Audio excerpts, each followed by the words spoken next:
Hello everyone, my name is Oliver East and welcome to Don't Be Bored. Today I'm here to preview Nujum for you. This is a two-player only card game where you take up the role of astrologist trying to predict the movement of the stars. You'll be doing that with these lovely big cards, tracking the movement on the central board and maybe playing a special power card or two, the eclipse cards. A few things to note, this is a prototype. It was sent to me by the publisher to preview, so there's that.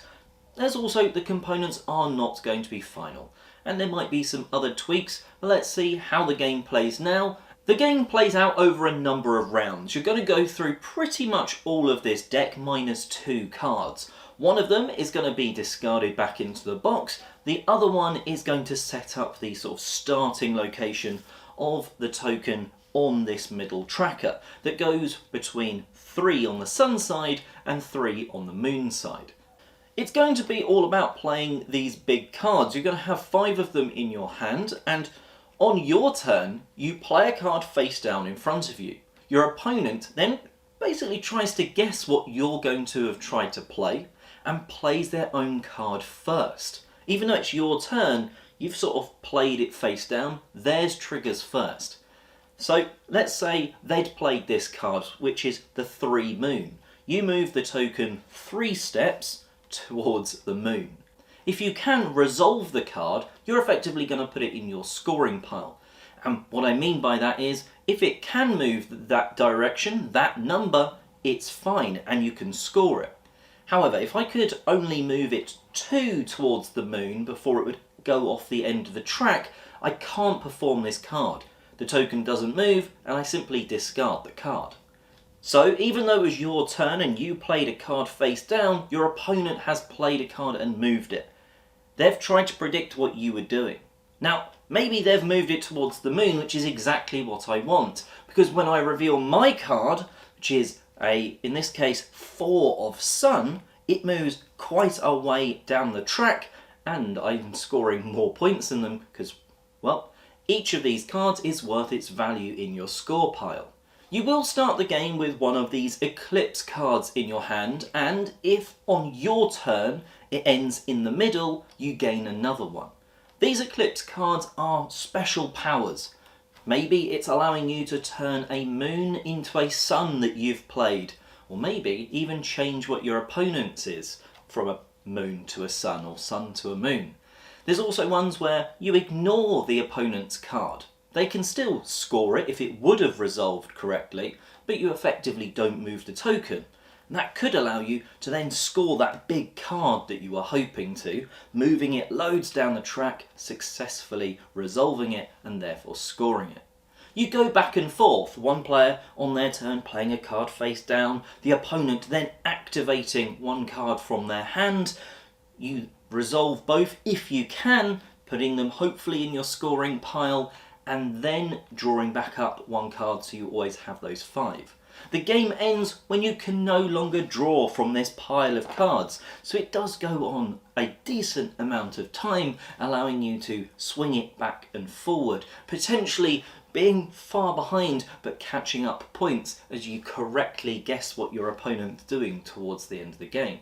And at the end, you're simply counting up the numbers on these cards as points. So that's how you pretty much play the game. There's a few other different of the eclipse cards, those special abilities, but there's only 5 different ones, so there's not too much for you to remember, and that's pretty much the extent of the rules of the game. Normally in a review I would talk about the components, and while the card and stuff quality I can't talk on because it is a prototype, I can at least say that the artwork is certainly rather vibrant and quite unique, and I do like the sort of style that they've gone for, be that the eclipse cards, which are a little bit different, or the sort of just very obvious sun or moon cards. Yes, you need to read Roman numerals for the numbers, but it only goes up to 6, so it's not exactly the hardest thing to sort of very quickly look at and know how far down the track you're moving. So let's get on to the part that you can actually get from a prototype, and that's how the game plays. Well, it was sold to me as a very sort of almost peaceful, easygoing 2-player card game, and that is pretty much bang on the money. There is certain elements of luck to the game as you're effectively trying to just guess what your opponent's done. Now there's times where it's right down one end and you can really sort of try and screw your opponent over by going, right, they're going to obviously think I'm moving it that way, so they're going to try and move it back. Well, I could play a card that can't be resolved, and it go, the token will try and go off the end of the track. It can't, so I don't move it, and then my opponent, trying to move it back, is also not able to score that one. But with these special abilities, you don't know quite which one your opponent's got in hand. They might be able to go, well, that's not a moon, it's a sun, and now it's moving in this direction, and they still score big points. So, while you can do that, often the game is more about, I might have an opportunity to score big points here for myself, rather than screw over the opponent. So it's just quite a pleasant back and forth of people playing cards, and it moving the token left and right. And this isn't sort of a central track that's being sort of pushed towards you or towards me. It's very much sort of a left and right between the two players. One player or the other doesn't have really much of a care whether it's towards the sun or the moon end of the track towards the end of the game, as long as the cards in their hand are allowing them to move it hopefully a big amount of times down the track and score and resolve some points. It's one of those games that I could see people very easily playing while having a drink together, sort of chatting, because on your turn you're choosing between 5 of these cards and then something's happening, it's moving down the track, and it is that sort of pleasant, peaceful gameplay that some card games, it's all sort of either action, action, action, or take that or whatever against the other player if it's at 2, whereas this, it's got that pleasant vibe to it. That might not be for everyone. You might be looking for a really cutthroat experience, and I think Nujum is more you're trying to score for yourself rather than take off your opponent. But you could try and do that, and it might bank you some points in the long run. One part of the game which I wasn't entirely sold on because it sort of doubles down on that luck factor is how you get the additional cards, the Eclipse cards, those special abilities that you can use when you play the card and it's then discarded out of the game, or at least into a discard pile. Now, the only way to get them is for the token to end up in the middle of the track at the end of your turn. And, well, with it swinging back and forward and you never knowing what number your opponent's going to play, it's quite hard to actually make that happen. Now, in my opinion, these are really cool when you're sort of playing the game to be able to affect what you're doing or your opponent to try and score points. You don't want them to happen too often, but at the same time, it makes it feel very lucky that someone, maybe you or your opponent, gets another one. And actually, in fact, in one of the games we played, it literally happened twice, for once for each player. But it could easily happen in a game maybe twice only for you or for your opponent, and that would maybe feel a little bit lucky. What I would have liked to have seen is maybe the opportunity to not score a card that you should be able to gain one of those instead. Or just some way that you can mitigate your sort of bad luck of not being able to get a special ability card. Maybe with the sort of price of points on the line, that could be a way to do it. The token gets pushed up and down this track, and actually when it's near the middle or in the middle, gaining you one of those cards at the end of your turn, that's a really interesting time. When it's off at one side, often you will try to play a big number to move it massively down, because that's going to get you a lot of points.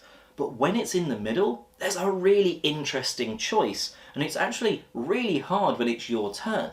You don't know when it's in the middle which way your opponent's going to move it. Now you can risk it and go for a really big number, like a 4 or 5, hoping, alright, I'll play the 5 moon and hope they move it at least 2 towards the sun.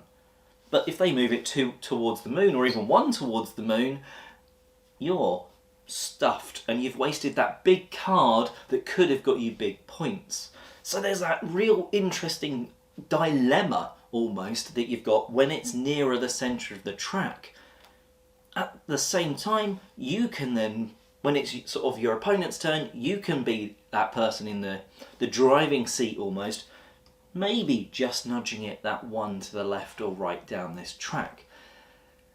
Again, some people will like it when it's right at the edges because it allows for the big swings, the big points, but when it's in the middle, I do think that dilemma builds up for both players of what are they thinking I'm going to do and what should I do? And it's kind of getting into your sort of opponent's head, trying to work out what they're going to do and sort of deduce a rough idea and then going for it. Win or lose, well, it doesn't necessarily always feel too bad in this game. Yeah, I've won, but we've had a bit of fun moving the token up and down, hopefully both players scoring some points. You've got a fair amount of turns with this size deck, and it nicely runs out. I do like the fact I was a bit sort of confused in the rulebook. Remove one card, and it's like, well, in a deck this size, it's probably not going to matter what that card is being removed. And it doesn't really. It's because you then use a second one to set the board up and actually then start playing. And then both players can draw the same number of cards and it runs out perfectly. So who is this game sort of aimed at? Well, it is 2-player only. It's a pleasant, sort of not really take-that-y card game, and it's got a pretty cool theme, even if that theme doesn't come through. It's a fairly abstract sort of game, and I don't think that's necessarily a bad thing, as long as it's your thing.